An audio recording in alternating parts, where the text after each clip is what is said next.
Thank you for joining me for this installment of You Don't Need a Business Plan to Secure a Financing Solution for Your Business, brought to you by Constructum Online Learning. This video is entitled After Engaging with Financiers and is the last of 3 videos in section 3 of this series, where I look at what you need to do before engaging with financiers, what happens when you engage with financiers, and what you need to do after. To get the best out of this section, please consider watching the first and second videos in this section before continuing. Visit the Constructum Online Learning channel on YouTube. In this last video, I will look at what you need to do after securing a financing solution for your business.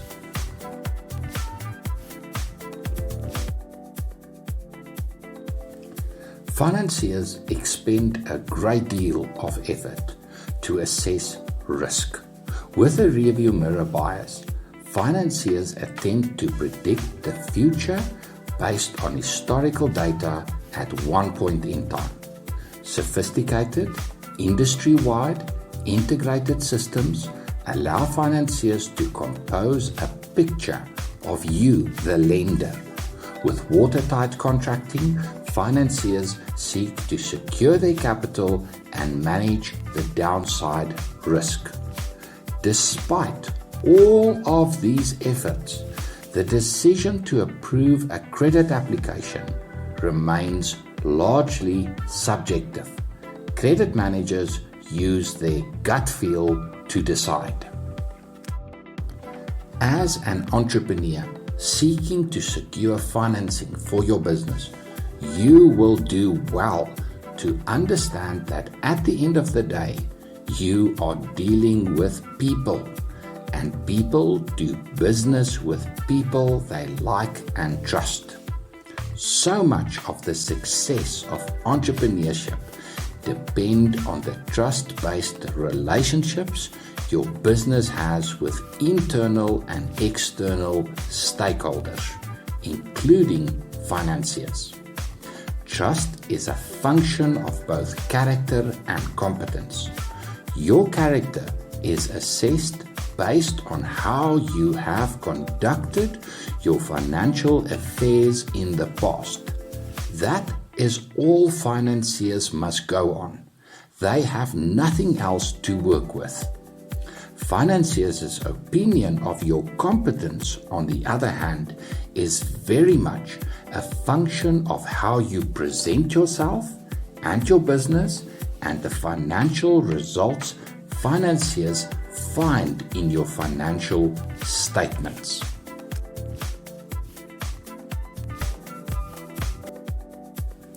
Thabang started his medical supply business with his own capital.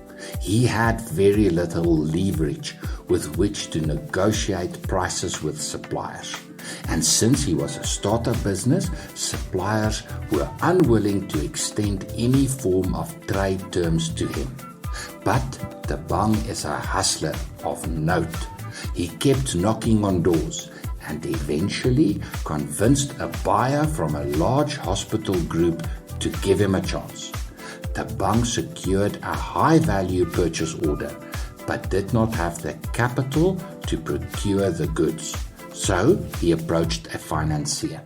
Thabang's business had been going for less than a year. He had no financial statements, but presented an invoice from a credible supplier for a finished product together with a purchase order from a credible buyer to the financiers. The financier assessed the risk and concluded that purchase order finance was an appropriate solution. Thabang got the deal. Thabang made a good profit and invested some of the capital back into his business. The buyer was happy and gave Thabang another opportunity, and then another. As time went by, Thabang got a foot in the door of more large buyers. Suppliers started to notice, and Tabang negotiated better prices for stock, which in turn meant higher profits for his business. After another 2 years of successful trading, a financier approached Tabang with a view of implementing a trade finance facility. Based on Tabang's recent track record and the strong payment performance of Tabang's debtors book, a financier agreed to a trade finance facility that allowed Tabang to procure stock at much reduced costs. With access to capital for trade, Tabang now confidently approached some of the largest corporate buyers in the sector to negotiate deals. Tabang built a business with a good track record of making sales, converting sales into sales revenue, controlling costs, and generating growing profits. Based on the business's strong track record together with audited and signed financial statements, Tabang secured asset finance for a new delivery vehicle. Tabang is no longer dependent on others for deliveries. With his own growing fleet of branded vehicles, Tabang makes deliveries to his customers.